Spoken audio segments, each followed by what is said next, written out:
A letter from beyond the grave. Queen Elizabeth's shocking final words to Meghan Markle have just been revealed, and it's explosive. In a dramatic turn of events, Princess Anne has opened a sealed envelope containing a private letter from the late Queen Elizabeth to Meghan Markle. The letter, said to have been written in the final days of the Queen's life, brands Meghan as untrustworthy, calling her an actress before a duchess and warning that the crown does not bend to ambition masked as grievance. As the letter is read aloud in public, Meghan Markle is left trembling, breaking down in tears and screaming, calling it slander from the grave. Why is this letter so damning? What secrets is the Queen's message revealing about Meghan's true place in the royal family? Stick around as we dive deep into this shocking revelation. Before we continue, please hit the like button, subscribe to the channel, and turn on the notification bell for updates. What if your darkest secrets were called out by someone who had already passed away? What if a sealed letter, buried in royal archives and marked with the personal insignia of Queen Elizabeth II, suddenly surfaced, its contents aimed not at comforting loved ones, but at exposing perceived betrayal? That is exactly what unfolded behind the thick stone walls of Windsor Castle in a closed-door family gathering that the palace hoped would remain private. Instead, it has detonated like a bomb across headlines around the world. As cameras flashed outside the gates and reporters scrambled for scraps of information, inside, Princess Anne, the no-nonsense daughter of the late Queen, stood before the royal family and unsealed the Queen's final, private message. It wasn't meant for the nation. It wasn't even meant for the entire family. It was meant for Meghan Markle, and what it contained has left the world speechless.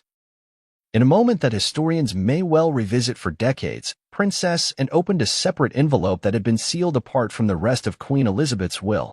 As she broke the wax seal bearing the Queen's personal mark, EIR, those present felt the temperature in the room drop.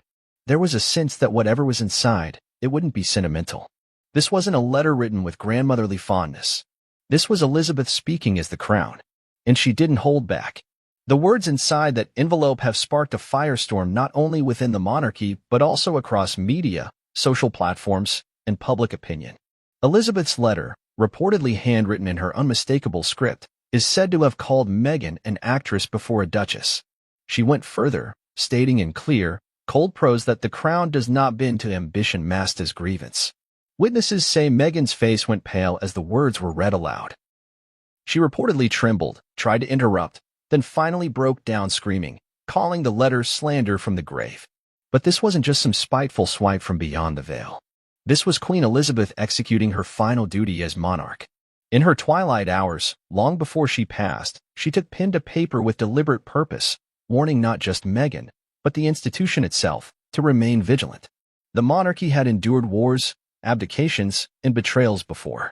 Now, it faced what Elizabeth apparently believed was another, the glossy, media-savvy rebellion from within.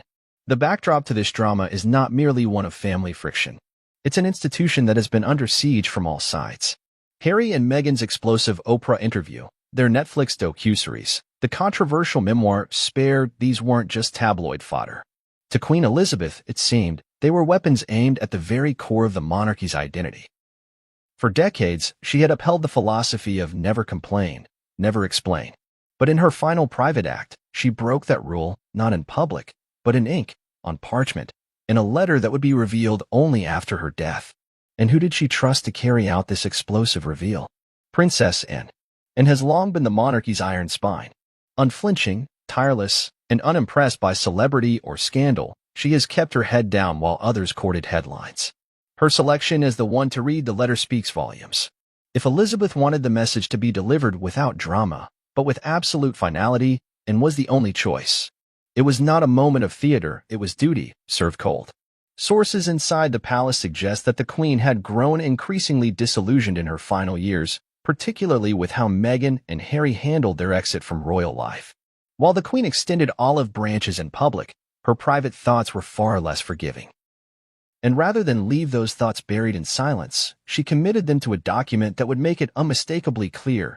She viewed Meghan as disingenuous, manipulative, and unworthy of the trust that had once been tentatively extended. But why now? Why did this letter matter so deeply to the Queen that she risked it becoming public posthumously? The answer may lie in the Queen's deep-rooted belief in legacy. Elizabeth II